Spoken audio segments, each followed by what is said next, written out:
Hello there everyone. I've just done my qigong in my bare feet under the birch tree. And now it's time to take you with me for a change. And I've been pretty quiet most of the time. Last couple of months, in a way I'm not surprised. So this is at least in part a personal share of what's been going on, where I'm at, and also because no personal share can be complete without it, is having a look at what is going on in the bigger picture. So the rain and the winds has literally blown and poured itself out last night, and so finally the blue sky. It doesn't look very blue compared with the blue sky in Greece, admittedly, but it still is, as near as you can say. So, I'm going to take you on one of my favourite walks, the one that I don't take you on that often.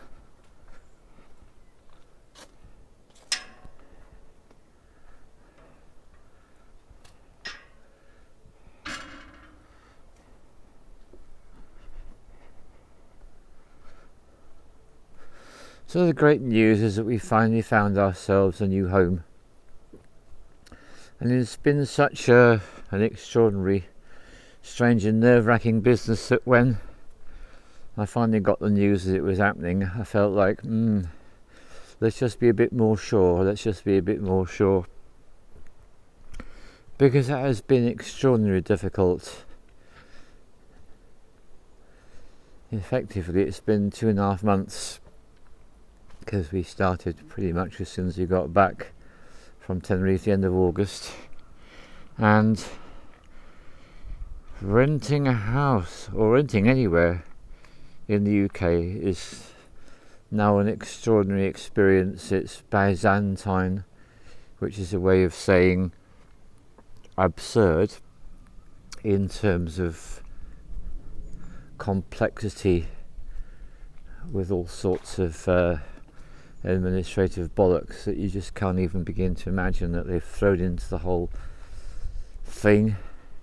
So it's been a real ride, and the thing that we learned quickly is there's an exodus of people leaving the cities. So in the southwest, that's the target area for people leaving London. So every time we applied for a place to live, having seen it on the estate agents or a website, it's a matter of, well, there's between 8 and 10 people going for the same place.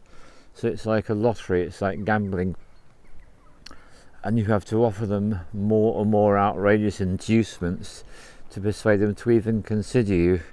And so very quickly I realised that what they were going to be wanting is like a load of money up front, and that would be an inducement. But it wasn't until one of the viewings where the guy says, well, that's what almost everyone's offering these days.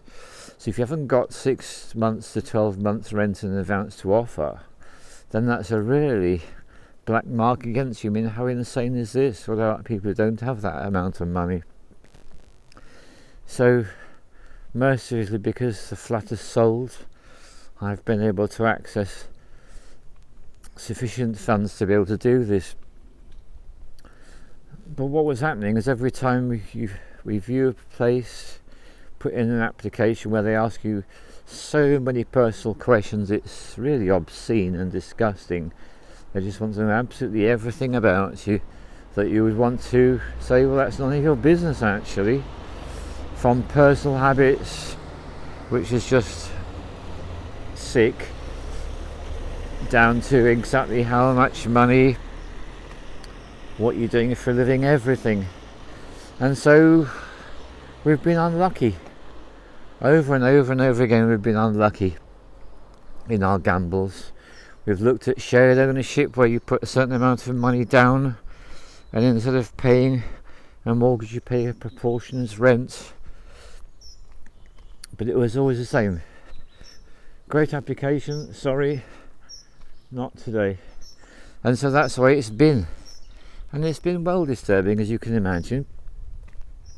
And there's an expression in England which is as follows: it's not what you know, it's who you know that counts. And I'm a person that's lived my life, mostly in this country, never having really had the benefit of that, at least not consciously aware. There was one time when my father definitely did help me to get a place in university, such a long time ago, but he did, so I must remember that fact and thank him for that, because he did. It's a civil service contact, and that did enable me to get a place more easily than it might have been otherwise. Anyway, out of the digression. So it turns out one of the estate agents in Somerset, where we want to live, there's someone working there, and she is the wife of my daughter's partner's brother. Yeah, I said it. That's what it was. And my daughter asked her if she would look out for us if our application came across her desk, and she did. And first of all, she came across a 1-bedroom flat, and on reflection we thought that's going to be too tight a squeeze. And then we came across a 3-bedroom house in a town next to Glastonbury called Street. Very strange name for a town, but it's called Street. And so we put in our application, as we've done so many times before, and I got a call, and it was a pretty extraordinary call. I was on Skype to the person who's been finishing shamanic training with me when it came through, and here we are. This is called the Knoll, and it's one of my favourite places to go and be, especially on a bit of quiet time, especially after a lot of heavy rain. It should be quiet in here this time of the day, only 8 o'clock on a Sunday morning. So she said, yeah, that place can be yours if you're interested. And I said, wow, that's amazing. And she said, well, we've got about 8 people to view it, I just wanted you to know. So this is the way it worked out. So they still did the viewings for the 8 people, like we've been part of so many times, but because of this personal contact, we were informed that it would be ours, and they checked out we could come up with a big fat sum of money, which we did, paid the deposit, and even then I still didn't really feel like, yeah, it's home free. And there was referencing to do and credit checks to do, and I got the bizarre, obscure texts on my phone from organisations I didn't know of or understand. Yeah, you've passed this, you've passed that, until eventually it was time 2 days ago. Actually paid over £9,000. It's just mind-boggling, isn't it? And now we have a home. Paid for 11 months in advance. That's what we ended up doing. And so in 4 days' time I'll be hiring the van and we'll be moving. So that does feel so much of a relief. But all this is going on in the background of another lock-up, as I prefer to call them, where people voluntarily choose to curtail their freedom for no good reason whatsoever, unless of course you believe what Russell Brand calls a narrative. But the narrative's become more and more of a joke lately, hasn't it? I'm sure more and more of us are realising what a huge joke it is. Only it's a joke that's not funny, because it's all about destruction of businesses, removal of what used to be considered essential services like the National Health Service, effectively removed. And just to underscore that, my partner has been in chronic severe pain for coming on for 6 months, And so the doctor said yes, treat it as urgent, get something sorted out for you quickly. And then this week it was, oh well, March is now November, so their idea of helping someone in chronic severe pain is to wait another 4 months before they actually want to even start to help her. You can imagine how many feelings that produced in me. But that really is where we're at these days, because it's all part of the ongoing population reduction program, which is so frightening to people that most people can't even begin to contemplate the idea that could actually be going on. So it's much better to believe about bats and infections. I know it's all so terrifying, and I better do as I'm told at all costs. What a strange, sick part of the human journey we're in at the moment. It's reached a point that the lies promulgated by the source of misinformation are just so blatantly phony. But sadly, so few people seem to be able to see between the lines of the lies. It seems like it's good old fascism, isn't it? Fascism, World War II, Germany. Tell them the lie often enough and it becomes true. That's what's happened, really. The narrative for most people is the truth. And so it's now reached a point that I experience some kind of harassment on a sporadic basis. Some of the times I'll go into the shop to buy whatever it is I've come to buy when everything's fine. And other times I'll go into the place to buy something and it's aggression, attack. Why aren't you wearing a piece of material over your face that's going to collect lots of microbes and cause you to get respiratory illnesses, one of which of course is the old person's killer pneumonia. And of course what we're coming across now is more and more people are dying of pneumonia, and it used to be a disease largely restricted to the old. It isn't anymore. People are getting pneumonia at all ages because they are capturing microbes and making them nice and damp and moist on this stupid thing people call a mask. So that's actually just going to be, well, as everyone's carrying around their personal germ breeding ground, and the rules are you should dispose of it every 2 hours, incinerate it, but of course nobody does because they're not intelligent enough to realise that wearing something like that is an unspeakably dangerous thing to do. So one of the things I deal with is my emotional distress at seeing people wear these. I don't know which is more sad and heartrending, whether it's the young children wearing masks or the young people in their 20s or the old people that are staggering along, scarcely able to breathe, being obedient to the bitter end. And it is the bitter end for some of them. That's a really sad thing. And as time goes by, it'll be more and more of them. And then of course there's the research coming out over the last weeks which has shown beyond a doubt that it's not that masks are a really bad idea, it's that we can prove that wearing masks increases your chance of dying through respiratory infection. It's nothing to do with the pretend one that everybody is panicking about, but real ones like bacteria that actually do kill you, like pneumonia and other such diseases that actually are fatal. So there's more and more of that going on. So my house move is being conducted against the backdrop of the fact that when I go outside, I'm the only one entering into a building without a mask. It wasn't even like that 2 weeks ago, but I am now the only one that I notice.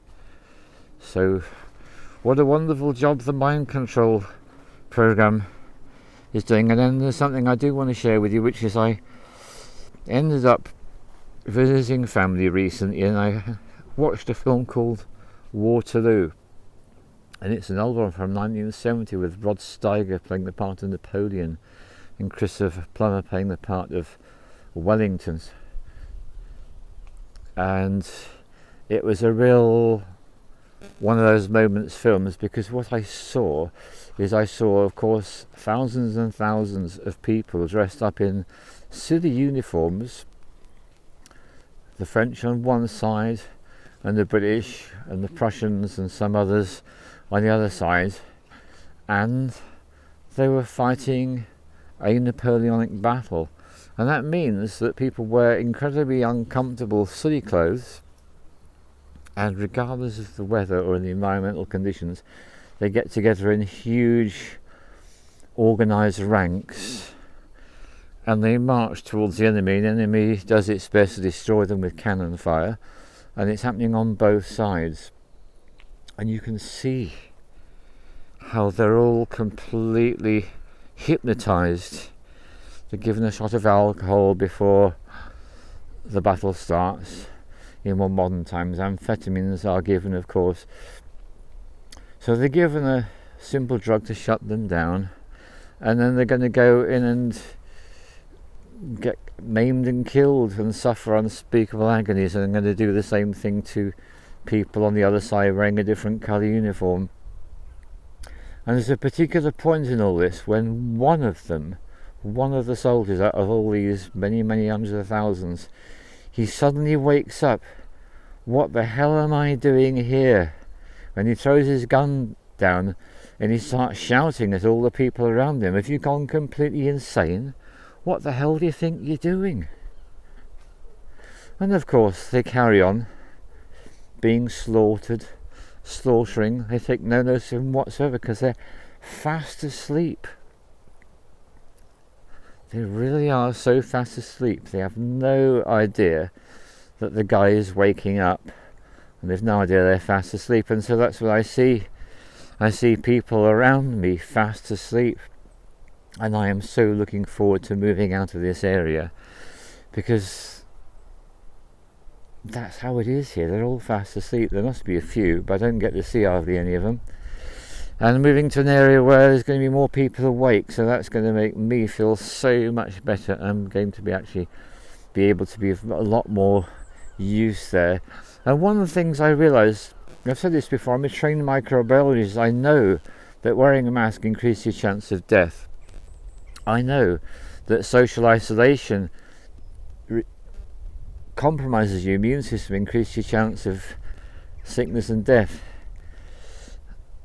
I know that all these measures that they've been proposing are dangerous, and people are just blindly walking towards the cannons, just like in the Napoleonic Wars, and they just can't see what is happening. And I feel such acute distress on the behalf of the whole of humanity at the moment, because that is what I see going on. What's the other thing they ask us to do? Isolate, reduce the immune system, social distancing, reduce the immune system, mask increases chance of terminal infection, NHS being pretty much closed down to all but essential use, and even then not so much. So all these things that's going on, and the idea that people are just walking quietly into it. And I realise that my voice, my experience, my knowledge of microbiology means nothing to people, because people are much happy to believe the narrative that they're being sold by the mainstream, because to face up to what's really going on is just beyond most people's capacity to imagine. There's nothing short of a spiritual war going on this planet at the moment, and we all know it, those of us who are awake, but everybody else.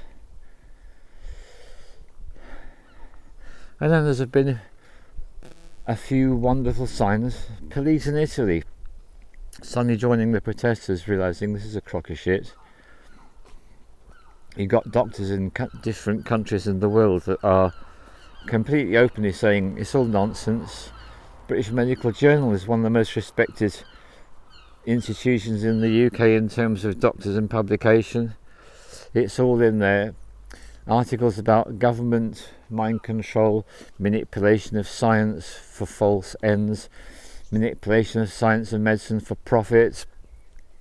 It's all written in academic language, and it's all completely clear that they know exactly what's going on. And so that's what we've got. We've got a minority that knows exactly what's going on, the majority sleepwalking into their doom and their oblivion. And I've been feeling very sad about all this whilst I've been continuing to pack boxes full of personal effects ready for the move on Thursday. So there's my story come to the end. Thank you very much for coming with me.